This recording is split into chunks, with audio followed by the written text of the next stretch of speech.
Hello, everybody. Good afternoon. Thank you for joining this webinar. And today's webinar's topic is Fronius SnapINverter best practices for system installation, commissioning, and few tips and tricks. And today, myself, I'm Balaji Ganesan. I work for tech support. I'm a tech support engineer, and I will be doing this webinar with Jimmy, our technical advisor. Hey guys, hopefully you're going to enjoy today. Yeah, let's get started.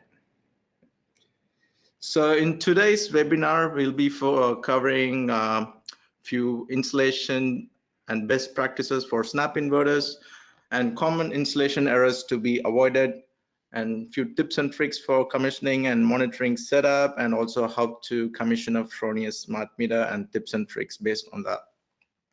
And before we jump into the webinar, I'm just going to give a quick brief about Fronius as a company. So back then, we started our first division, which was the charging division, which was established back in 1945. And then we started the welding division in 1950. And then the solar energy division was found in 1992. So some of you guys might have been wondering, okay, we have three divisions, but even though we have three divisions, we have one thing in common, that's power conversion.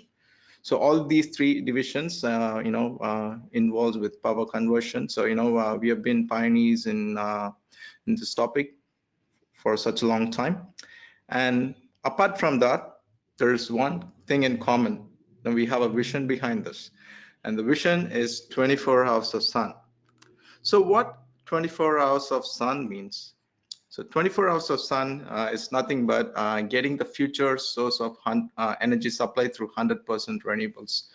So when you look at the picture here, it's it involves all sorts of renewable energy sources put together. You can see a solar PV plant up there, and the wind turbines up there, and a hydro plant, hydrogen refueling station. So that's our vision. And in order to get into this vision, we focus on three key principles. And those three key principles are, making the system more flexible and future-proof, making the system reliable, and having an energy supply that's more optimized. So future-proof in the sense your energy supply must adapt to the future energy needs, like integrating your electric vehicle or adding a battery storage system later on. And reliable, when it comes to reliability, you should make sure that your energy supply is up and running all time. And optimization, your energy supply should be affordable. So let's see how the Fronius snap inverters are built based on these three key principles. So first, Dimi will cover a few installation and best practices for snap inverters. Over to you, Dimi. Thanks, Balaji. Before we start going on further, I just wanted to thank the audience. I just want to say that we're going to present today a bit of from our view on what we believe is best practice. This in no means that's not the only way of doing it. Obviously, with experience and with especially exposure to different environments, our installers, such as yourself, might have a different ways how you can do things, in which we can discuss after this webinar if you want to raise a specific topic and so on. Okay, back to the topic. I hope everyone in the audience is familiar with our snap inverter range, which is basically there's five typical branches: the Galvo, which stands for galvanic transformer, the Primo, the SYMO, SYMO hybrid, and the Eco. SYMO hybrid is the only one that can work with batteries, and all the other ones, Primos, are typically single phase, and the Galvos, and the SYMOs as well as Ecos are three-phase inverters. There's three key principles that differentiate our I'd say inverter base. One is they're smarter. All of our inverters can support smart communication, which can, in a sense, reduce the balance of system cost for end customers to yourself. They're all lighter. That's because of the transformers technology we typically employ. They all support what we call a snap design topology. and they're super flexible. What this means is that we employ something called dynamic peak manager and superflex technology. That's when you have multiple MPPs, you can overload up to 90% asymmetrically on each one of them. Okay, let's continue onwards. Our design, two simple pictures here. A critical component that's typical to the snap inverter range, they all snap in a way. So there's two key components, a bracket or holder, as well as the inverter itself. The bracket is fixed, the inverter can be easily removed, which we believe is one of the key assets that actually bring us benefit for this range specifically.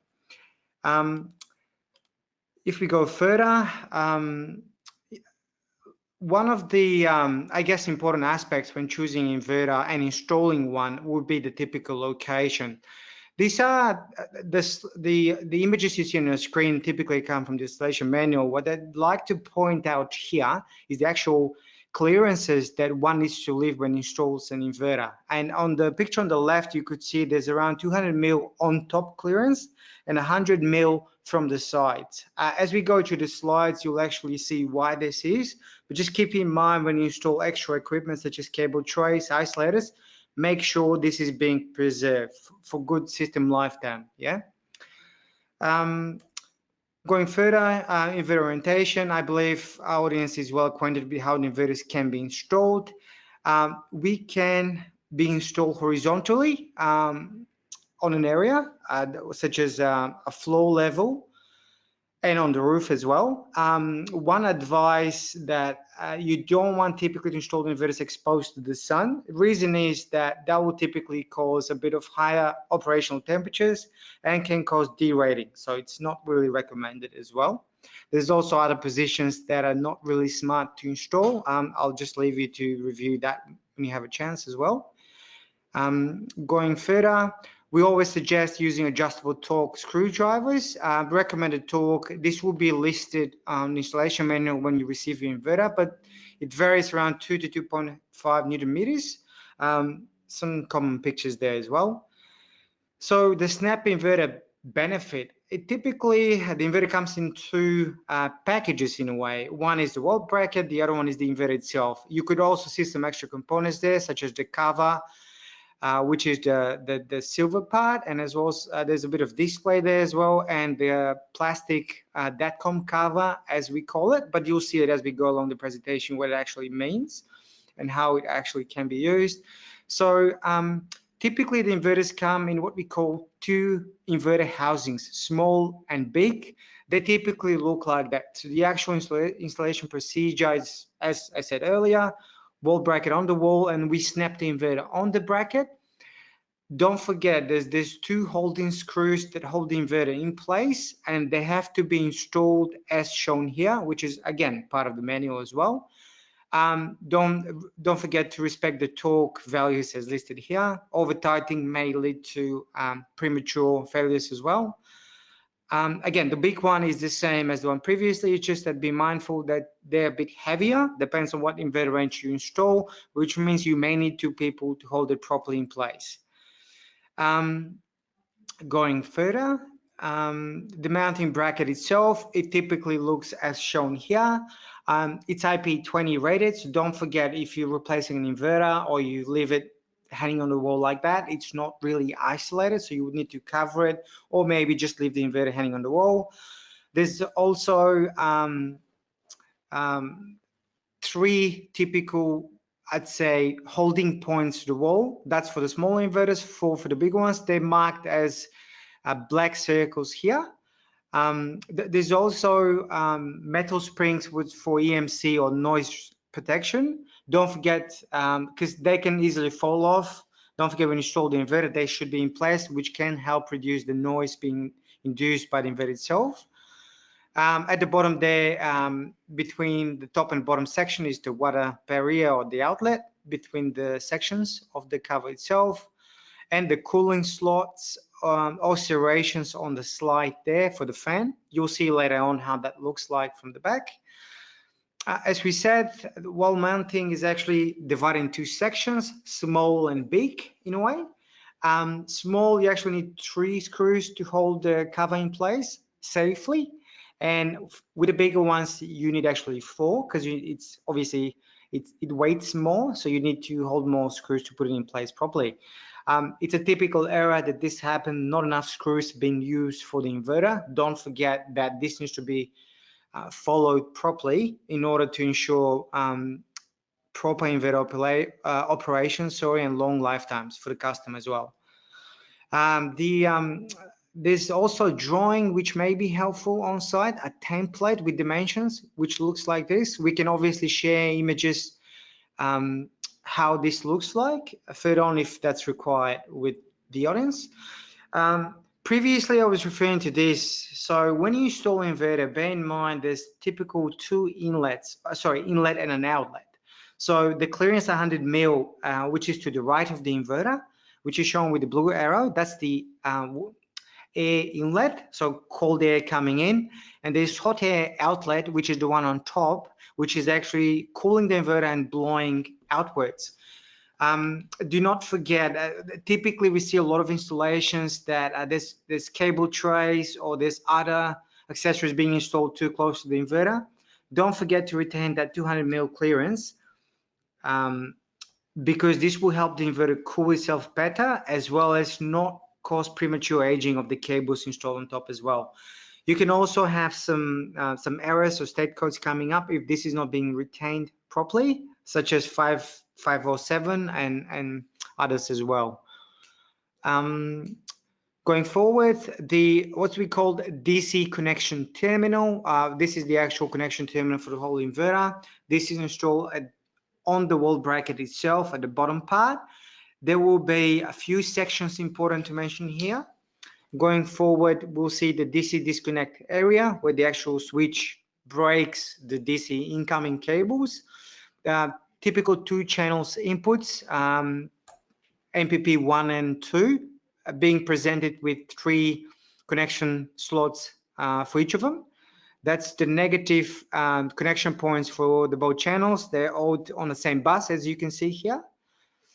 There's also what we call a strain relief bracket or holding socket in a way, which can hold cables further, which you will see in following slides, as well as the AC terminals, AC and protective air terminals, as you can see on the picture on the left side on terminal itself.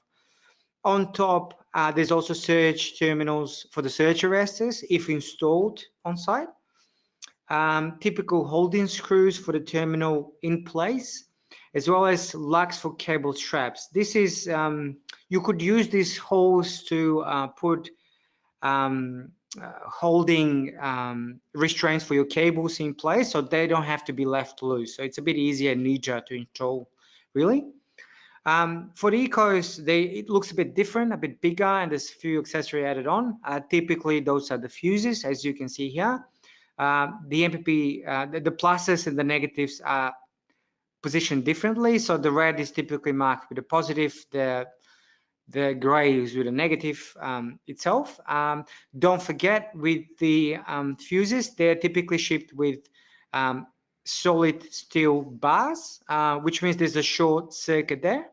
You need to replace that with the actual fuses as you install it.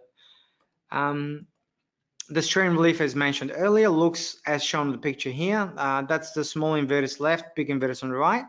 Basically, this is used to hold cables, DC cables in place and make the whole installation a bit neater in case one of the cables becomes loose. Going further, actual cabling installation. I'm well aware that our audience would be well experienced with all this. The point we're raising here is that, especially with the comms cables, where you have to put the cable through the existing glands, make sure if you use a gland with multi cable connection openings, make sure to plug close all the not used openings. As you will see down, it can cause water ingress and potentially fail the inverter prematurely. There's multiple ways how you can do it. Obviously, make sure whenever you have adapters, conduits, or whatever connection methods you choose, the IP rating is being retained, which is 66 or 65 with some inverters. Don't forget what we call the DATCOM cover at the bottom. That looks at something like here. This is where the data manager card and all the comms components are located. Often this is not closed properly. Make sure that the torque as well as the way the cover is fitted inside the socket is done properly, because not doing so may result in water egress and premature loss of warranty. When you install the cover, you'll hear a clicking sound, which is typical, I guess, way of letting you know that it's in place properly. Going forward, typical installation errors to be avoided. I'm not sure, this is not exhaustive. You've probably met other examples as well, but this is some what we've seen, and we thought it's good to share just a common, I guess, ways that you don't want to do your install. This is a bad looking installation, I would say. This is a typical example we've had previously. You can see that the negative comp in a way, or combiner, is not fit, has not been installed properly, probably was loose, and then which had caused high resistance joint. High resistance leads to high temperature, and then which led to melting of the terminal itself and premature, I hate to say, ending of this terminal itself. Bear in mind, this is not covered under warranty because it's typically it's not installed as per instructions. So be mindful when you do your connections. They're all done properly with proper torques as well. Rear entry installations. Unfortunately, we do see this quite a bit. Maybe one way is because it looks neater, but make no mistake, this is one of the probably #1 cases of water ingress in the inverters themselves, and it's very obvious. As you can see, there's silicon there, and if even small animals, objects, dust as well, can penetrate the inverter itself, come to the terminals and cause arcs or premature aging of the installation itself, and will lead to failures undoubtedly. Obviously, this voids the IP rating as well. A further, I guess, common scenario we've seen, not as much, but the actual DC lock point inside. This is where when you install the block in the terminal and the inverter itself on the back end, the isolator needs to be at the off position, which means that when you install it properly and lock it, there's a physical interlock in place, which looks something like shown in the picture on the left. Now, if you forget the isolator on position, or if you try to force it, this is what's going to happen, and that will basically break the actual holding point, and then you need to replace basically the whole inverter in a way, which is not a good way forward. Going further, if you, as mentioned earlier, the DATCOM cover needs to be installed properly in place, not forced, because if you do force it, there's a bit of rubber sealing in there. You can break that, or worst case scenario, you can break the cover itself, which will lead to water egress and eventually problems on site, which no one wants really. So again, going forward, as I mentioned earlier, when you have multiple glands, they all need to be sealed as shown in the picture on the right. Failure to do so can result in water egress, and something we can see on the picture here, humidity increase, and there's a bit of, because remember, operating temperature in the inverter is higher, which will lead some dew being generated, arcs, and all sort of undesired behaviors on the inverter itself. So be mindful when you do the penetrations to seal it properly. There's some important criteria that we felt it's important to mention here. So I guess what we discussed here, we can all put on one common page shown here. Never forget to do the proper torquing on all the terminals and the covers in the inverter. So do please use screwdrivers with actual torque settings on it. Cordless screwdrivers without torque settings can damage the screws and can potentially prematurely, I'd say, over tighten or under tighten the terminals itself, which can lead to not so good outcomes. Make sure the DATCOM cover is in properly. The mounting location is chosen wisely and properly as well as listed. The wall bracket is not, unfortunately, not installed properly as well. So make sure all the screws are in place and it's level out on the wall, properly supported. Inverter is properly fastened. You'll hear the clicking sound the snapping sound when you snap the inverter on the wall bracket itself. The cables are nicely fitted. You use the relief bracket holder as well whenever you can. It's really not that difficult. It just has some common points that need to be followed. Going forward, I'll leave Balaji with some tips and tricks for commissioning, which I'm sure that can be helpful on site as well. Balaji. Thanks for that, Jimmy. I think you gave very valuable hints and some tips and some of the common errors that can be avoided on site. And that also reminds me of few calls that we have in tech support where some of the incorrect installation process is being followed, and in those cases you're unfortunately unable to cover those cases under warranty. But that's good you mentioned these points. Thanks again. Alrighty, let's look on what are the tips and tricks for commissioning is. So when the installation is done, the DC and the AC goes on and you turn on the inverter, and here we go back. This is the startup procedure. So as soon as you turn on the inverter, the first thing that comes up is the startup procedure. So it starts with your language. So here in Australia, which you'll choose English. And then it's a very important thing here, and that's the country setup. So for your installation to be compliant to the 4777 standards, we got to make sure that the country setup on the inverter is set to AU, Australia. And we have seen a lot of cases where the incorrect country setup of 50 Hertz is chosen. Here in Australia, we all have 50 Hertz, but the country setup 50 Hertz doesn't have the 4777 standards grid parameters preloaded on it. Only the country setup AU has the grid parameters that's more specific to 4777. And please always remember the country setup on any installation here in Australia has to be AU. And then it's followed by the date and time, and then it goes on to the MPP tracker 2. So in case if you're not having or if you're not using the MPP tracker 2, you can turn off the tracker 2 right from there. All right. And the MPP tracker 2 is not applicable for Fronius Galvo and also for Fronius Eco, and it's only applicable for Primo and the SYMOs. And now let's look at some of the common issues that could happen on the field. So when you accidentally press the third button from the left hand side when you're doing the startup procedure, you abort the installation visit or you abort the startup procedure. So there's nothing to panic there. So you can just go back to the start just by pressing the fourth button, which is the enter button.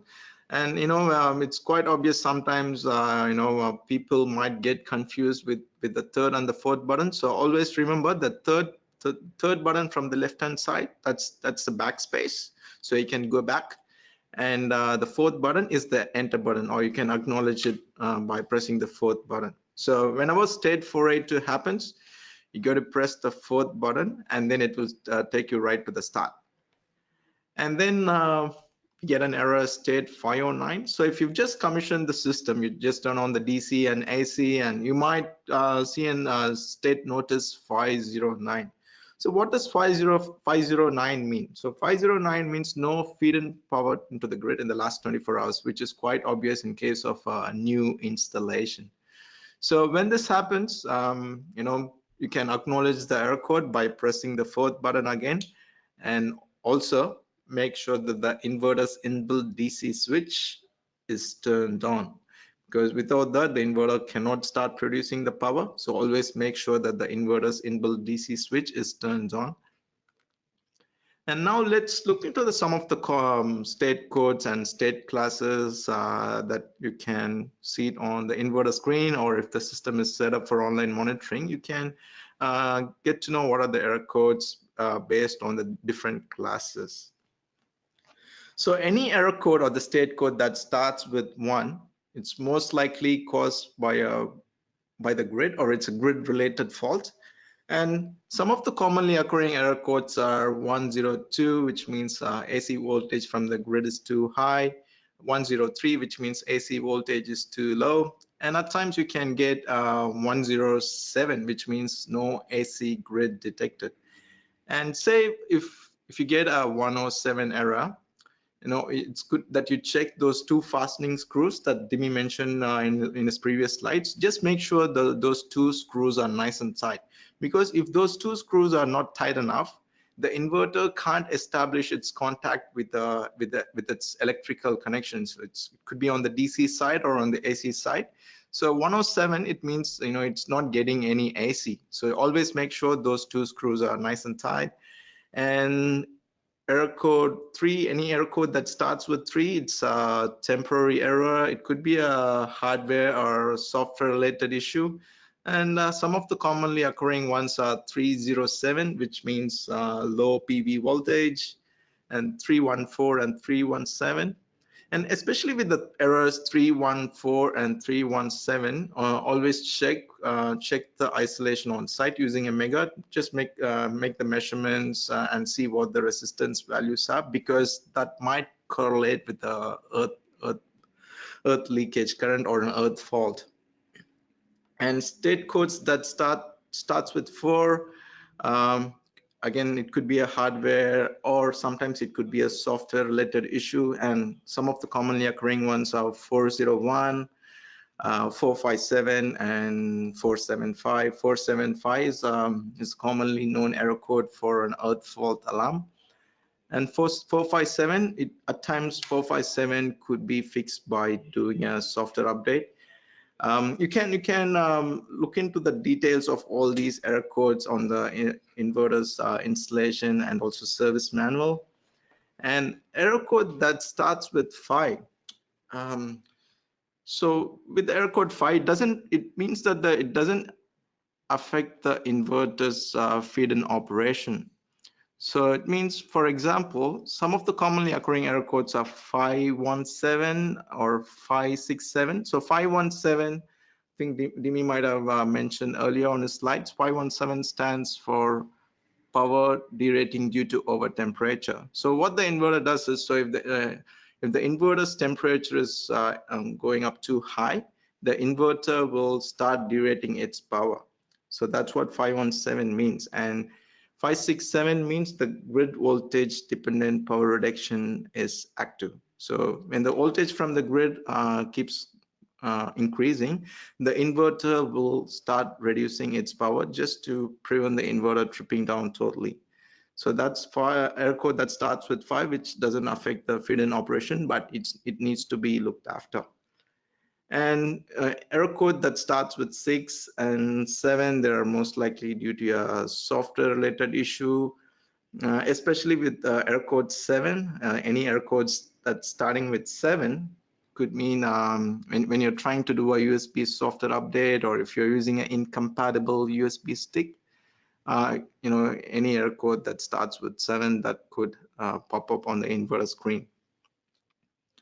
Now, let's look into some of the access codes that might be really handy when you're on site. So what happens when you choose an incorrect language or a country setup, or if you set the date and time to be incorrect? So we do have a access code for that. And in order to enter the access code, you got to press the 3rd button from the left hand side for 5 to 6 times really quick. And the inverter screen will flash with 5 zeros. And that's when you go to enter the access code. And in order to enter into the startup procedure again, or the start settings, you go to enter the access code 78278.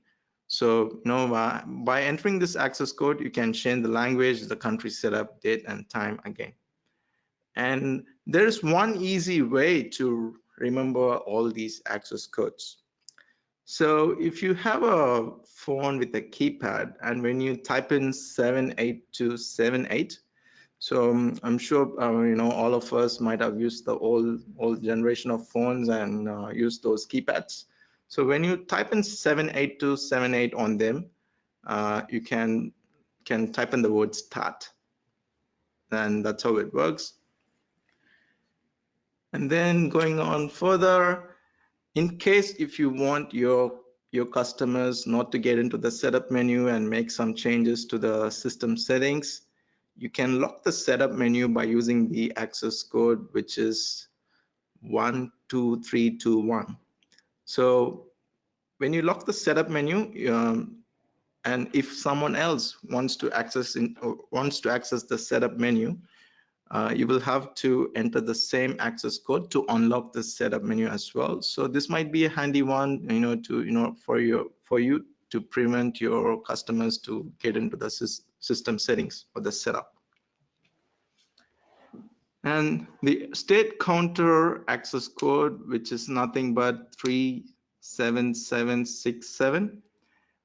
This might be really handy, say when in cases where your system goes offline, and if you need to look into the list of errors that has occurred on the inverter, you can enter this access code 37767, and it displays all the state codes that has occurred on the inverter, and it lists all the state codes by today, yesterday, and the state codes that has occurred in total.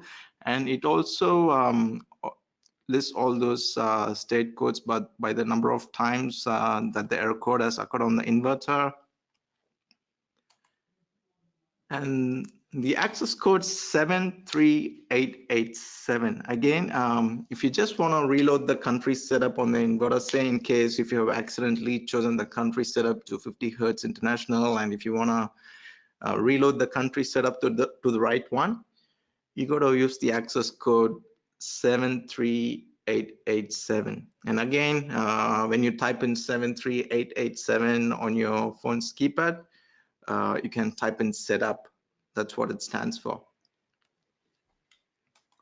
And you can also use this access code, especially when you're doing a software update on the inverter. And if that software update has some grid parameters change or new limits introduced, go to use this access code 73887 in order to reload the country setup so that the new grid parameters or the new limits kick in.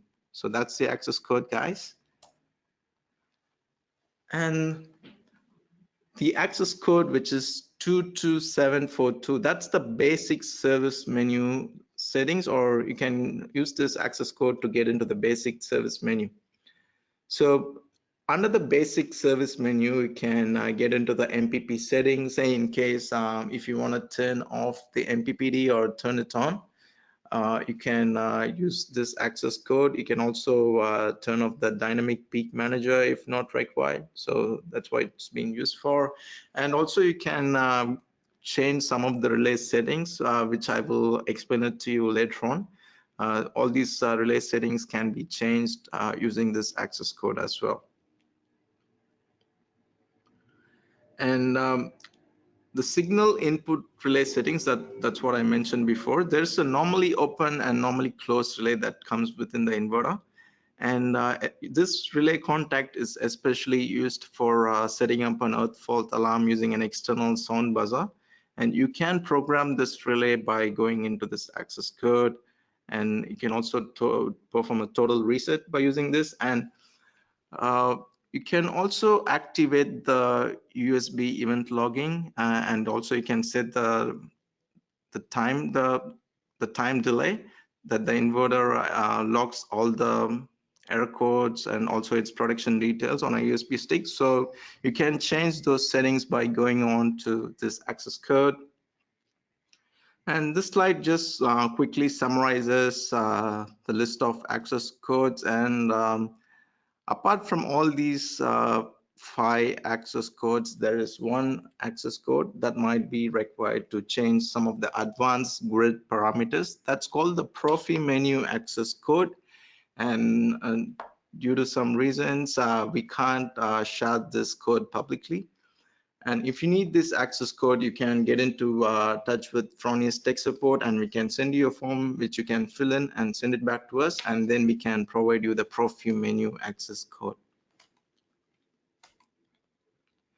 And now we'll talk about some of the tips and tricks, when you're trying to set up the system monitoring. Before moving on to some of the tips and tricks, let me just give you a quick overview on some of the integrated interfaces on the inverter. So when you look at the snap inverter from the bottom, you can see the in and out ports, which we call as the solar net ring or the solar net in and out ports, which is basically formed by two termination plugs. So they're basically two RJ45 plugs. They're just the blank ones. And then if you need to do USB event logging, or if you need to update the software on your Fronius inverter, you can make use of this USB interface. And all you got to do is just copy the software update file onto the USB stick and plug it onto the USB interface, and go to the setup menu and run the update. And then you got a signal output relay. So this is the relay I was mentioning. It's a normally open and a normally closed relay contact, which you can use for setting up an earth fault, or if you're in Queensland or some of the other areas where the DNSPs require intertripping of inverters when you're using single phase inverter in a multi-phase site, you might need to make use of this relay contact. And then you can see the data manager card there. And on the data manager card, there are two ports. There's one Wi-Fi antenna or the wireless LAN antenna, and there's a LAN provision there as well in case if you need to hardwire from your router.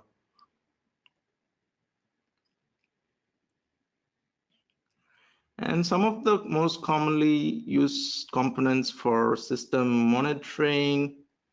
So let me just explain the difference between the full version and the light version of a Fronius SnapINverter.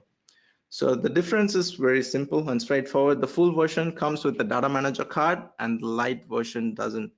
And this is especially handy in case of many commercial systems where you can just buy one full version of the inverter and the rest of the others can be slaves, and you can just daisy chain them and set it up for monitoring. And one big advantage is saving some cost on your project. The full version costs a bit more than the light version. And then with the inbuilt data manager card, you will just be able to monitor the system's production details. And in order to monitor the consumption, what's being consumed by your loads and what's being put back into the grid or what's being imported from the grid, we need to have one of these smart meters installed. So for the single phase, we have the 63 amp single phase meter, and for three phase, we got the 63 amp three phase, which is mostly used for residential systems, and we got the 50 kA and the 480 volt UL watt node meter, used mainly for commercial applications. And just letting you all know, the 50 kA ones and the 480 volt UL smart meter require CTs. And apart from consumption monitoring, the smart meters can also be used for expo control or expo limitation. So if your DNSP requires any sort of power limitation or expo control, you can use the Fronius smart meter.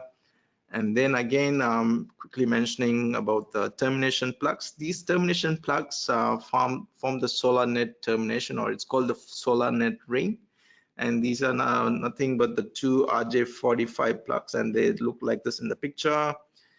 And just letting you all know, these termination plugs are not applicable for us Fronius SYMO hybrid, because it works on a different principle. And as I mentioned before, this is the concept behind the daisy chaining and why the inverters have this termination plugs or the solar net ring. So in a commercial side, this is one of the commonly asked questions, for us over the phone. If you have multiple inverters, you can daisy chain them like this shown in the picture. So you have one inverter with the data manager card, which is the master inverter, and then you have the slaves. And when you're daisy chaining, always make sure got to run this Ethernet cable from the output of the first to the input of the second, and likewise from the output of the second to the input of the third, so and so till 100 inverters. And then once you have done all these daisy chaining between the inverters, you got to terminate this solar net ring by having a RJ45 plug connected to the input of the first inverter and an RJ45 plug connected to the output of the last inverter. And this is really important, guys, because if the solar net ring is not terminated, say in case if you have one of these two RJ45 plugs coming, or if you're having this daisy chaining connection swapped, you won't be able to activate the Wi-Fi access point. And at times you might get all the comms wiring right, and you might have changed the inverter number there. And in case if you're unable to activate the Wi-Fi access point, please make sure you're using the right cable.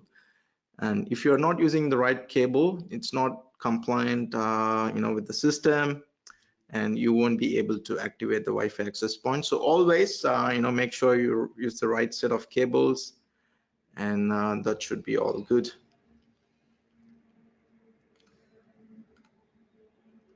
And also just wanted to let you all know, in case, if you're missing those two RJ45 plugs in your package, you can always use Ethernet cable with these two plugs on both the ends.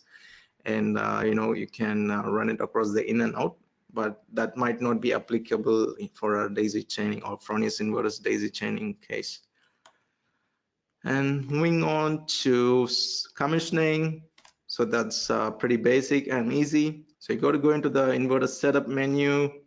So enter setup and enter into Wi-Fi access point. So as soon as you enter into setup, you go into Wi-Fi access point and activate the Wi-Fi access point by pressing the fourth button there. And now once you have activated the Wi-Fi access point, I just want to give a quick brief on some of the interfaces on the data manager card and how you could use them on the field. So there's an IP switch on the data manager card which is in position B by default, and when you flick it towards A, that's LAN. So basically by default it's in B, and you can activate the Wi-Fi access point only when the IP switch is towards the right, which is the position B. And say if you want to access the data manager card via LAN, you go to flick it towards the position A, and then connect your laptop or computer to it and access the data manager card. And then you got the IO ports for your RS485 connections. So these are the IO ports there. And then you got the Modbus terminating resistor and a Wi-Fi antenna on it. So, and this Modbus resistor can be used if you're using, multiple devices on site using the Modbus RS485. Say, especially in cases where you have multi-smart meters on site, always make sure the first and the last device in the Modbus loop should have this terminating resistor on. So that's a 120 ohm terminating resistor that's built within, and by default this Modbus resistor is turned on. So always the first and the last device in the Modbus loop should have the 120 ohm resistor turned on. And then once you activate the Wi-Fi access point on the inverter, you can connect your smartphone or your laptop to it and get into the data manager card settings. And the SSID, which is also called as the data logger ID, is nothing but the FRO 240 followed by a few numbers in case of normal grid connected inverters. And say if it's a Fronius SYMO hybrid, that will be in the format of Fronius 239 dot followed by a few digits. And the default password to connect to this Wi-Fi access point or the local network is 12345678, and that remains the same for all the Fronius SnapInverters. And now moving on to the default IP address, which can be used to get into the data manager card settings or in order to set up the data manager card. Say if you're accessing the data manager card through the Wi-Fi access point, the default IP is 192.168.250.181, and you must have known this IP address if you've been using Fronius for a long time. But and it's good to mention this anyway. And if you're accessing the data manager card through LAN,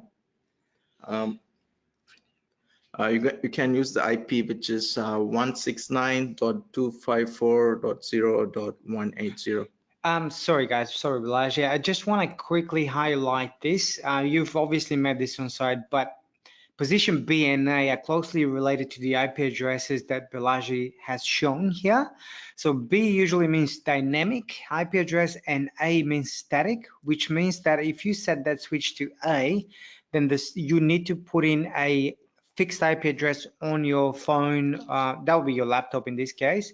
But to access the inverter, you need to type in the IP address there.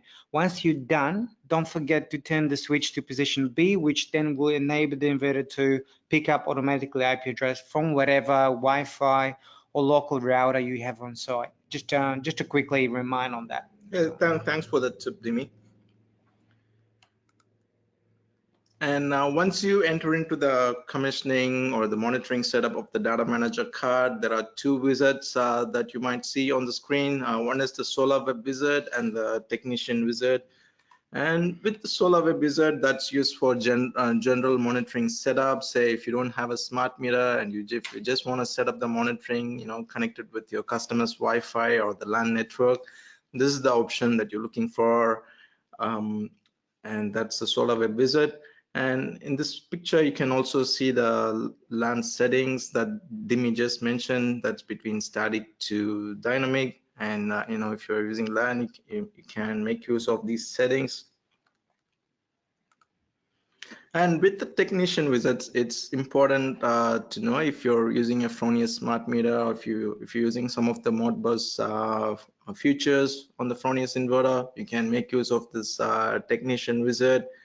And especially when you're doing a system with battery, you will definitely use the IO mapping, the emergency power, and the system overview page on the Technician Wizard. So the Technician Wizard always involves with setting up the meter, the battery, and the Modbus program. All right, now let's move on to some of the frequently asked questions when it comes to system monitoring or setting up of the data manager card. Hey Jimmy, one of our customers asked us, my inverter displays Wi-Fi access point not available. How can I fix it? Do you have any idea on how to fix it? Thanks, Balaji. Well, as we mentioned before, you got to be mindful when you do the SolarNet loop, if you have it, or if not, make sure that termination plugs stay in place as shown here. That's probably one of the most common scenarios we hear and see here. So just make sure that the SolarNet loop is being positioned properly. And if you do have multiple inverters, make sure the in and out is being followed as discussed earlier, and not the first inverter in and last out. We have the plugs in. Just a reminder. Yeah, cool. And now let's move on to some of the tips and commissioning for the Fronius smart meter. And few quick tips on the wiring side of things. Always follow the AS 3000 standards when installing your Fronius smart meter. And for the comms wiring, we recommend you to use a Clipsol C-bus cable. It can be a Cat5 or a Cat6 for wiring. So it's the Clipsol C-bus cable is nothing but it's rated for 240 volts. And always make sure the distance between the smart meter and the data manager card is not more than 300 meters. And it's very important to make a note of this last point, which is using the right torque for the connection screws. So make sure you don't over tighten them, and always use a torque screwdriver when you're tightening the terminals on the smart meter. And again, in order to configure or to change the settings on the data manager card to activate the smart meter. You can make use of the Wi-Fi access point and get into the data manager card settings. And in order to activate a smart meter, you can choose the technician wizard, because it will have the settings that corresponds to the Fronius smart meter and how you activate them. And in order to activate the smart meter, the first thing that you got to make sure that you set a service password.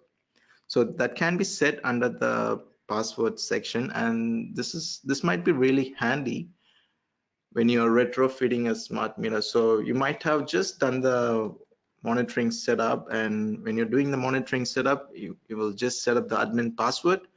But in order to get into the meter settings, you need to set the service password first. And you can do it by going into the password section, and under the password section, you can set a service password. So the username by default, it can't be changed, that service, and you can set your own desired password. But please make sure you go to make a note of this password somewhere safe, because in order to make any changes to the meter settings later on, you will require this service password. And in case, if you lose this service password, you can get into touch with Fronius tech support, and we can generate you a temporary password. And once you set up the meter, and when you want to activate the meter, when the meter is activated, that's well and good. And in case if the smart meter is not being detected by the data manager card, there are a few points or you can say tips and tricks that you can follow when you're on site. So just make sure that you got the RS485 comms wiring done right, and you can always check that by measuring the resistance across some of the terminals on the smart meter. In case of a single phase smart meter, you can measure the resistance across 33 and 34, and 33 and 34 is basically connected to the D plus and D minus on the on the data manager card.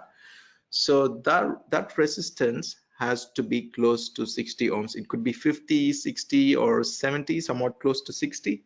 But say, if you don't get values close to this, say if it's like 100 or 120 ohms, it means there is a wiring issue on site. You might have to re-terminate the terminals, so and so.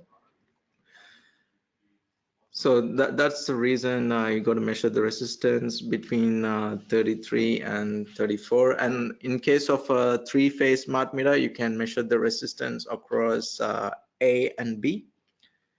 Right, and once you made sure that the resistance value is close to 60 ohms, then and say if the smart meter is not detected still, make sure that the software on the data manager card is up to date. And you can also address this issue by doing a master slave reset. So on the data manager card, when you look at the data manager card from the bottom, you can see a master slave switch, and by default it's in master, and you can flick it to slave. So when you do the master slave reset, what basically happens is it cycles the data manager card. So it turns off the power supply to the data manager card for a while, and you can wait for like 10 seconds, put it back to master, and get into the meter settings again, and that the data manager card should pick up the smart meter pretty quickly. And some of the configuration settings for the smart meter, and especially when you're doing an export limit system, and once you activate the meter, you got to get into the DNO editor settings on the data manager card.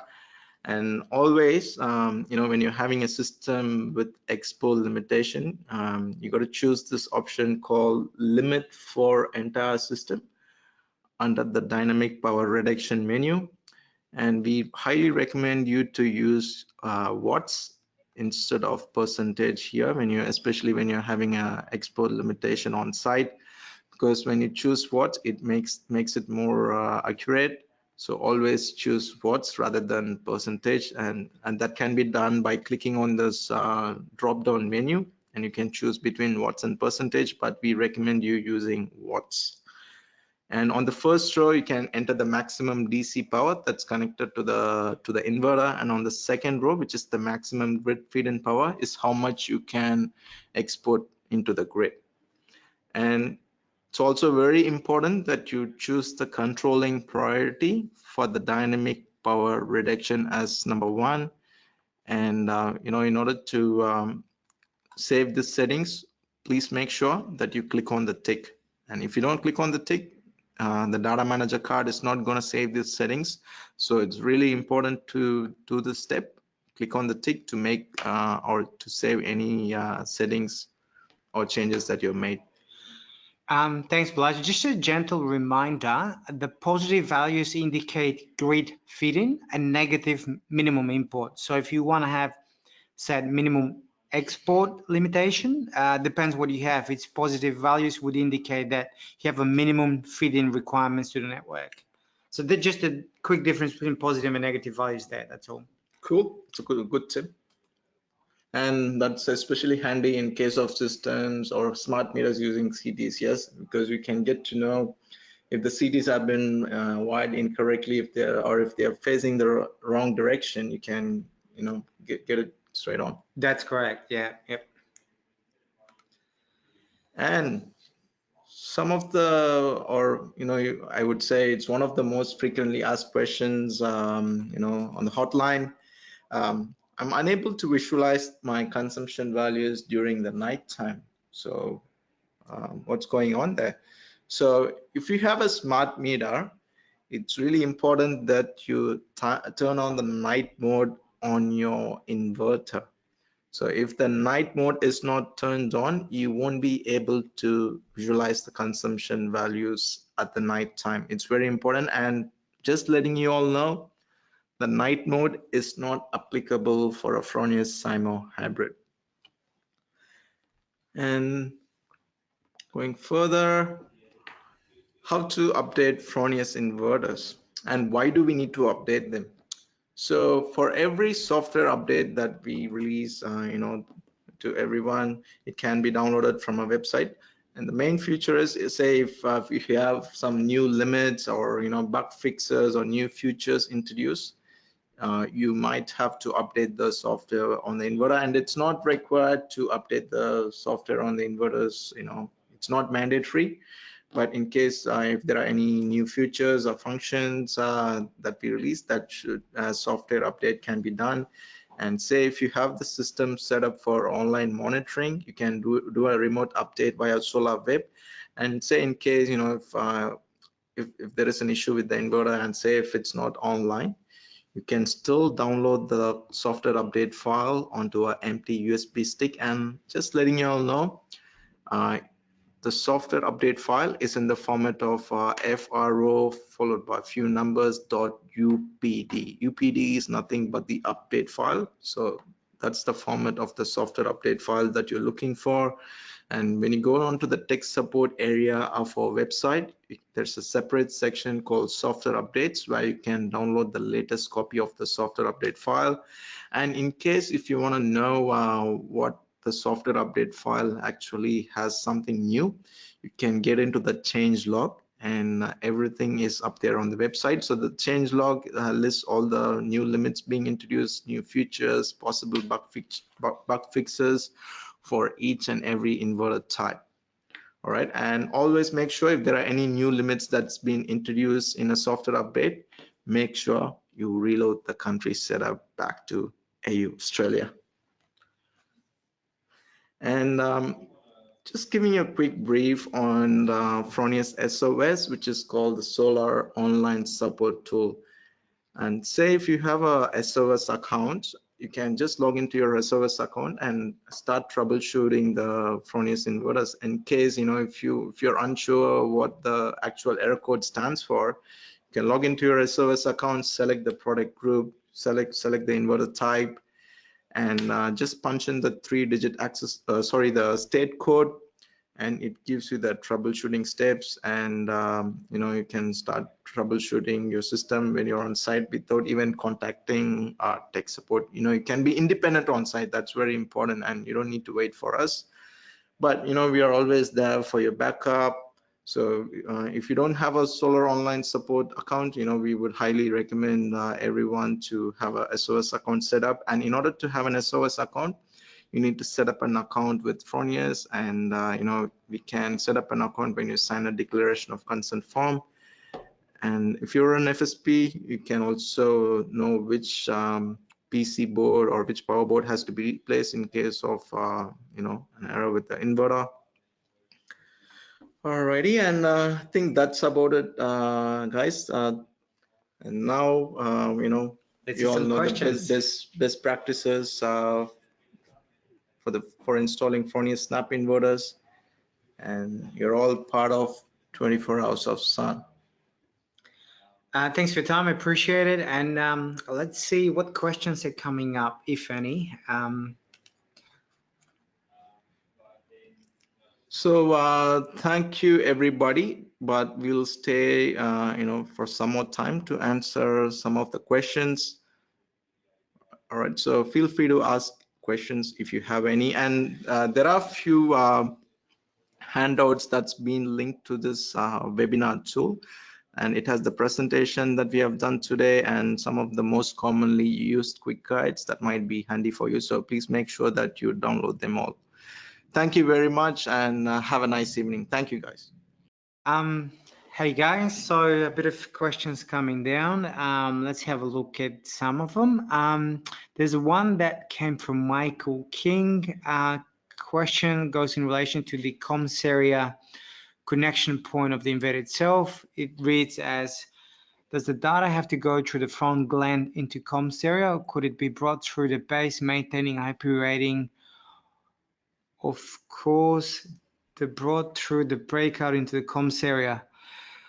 Well, I guess as long as the IP rating is being maintained, it's okay in terms of, I guess, from our point of view, which will be a bit of challenging, I guess, from where it comes and how specifically we'll look in place. But I guess as long as the penetration methods are compliant and the glands do retain the IP rating, then it should be okay. Obviously, it will depend on site and the actual solution, how it all is going to look like.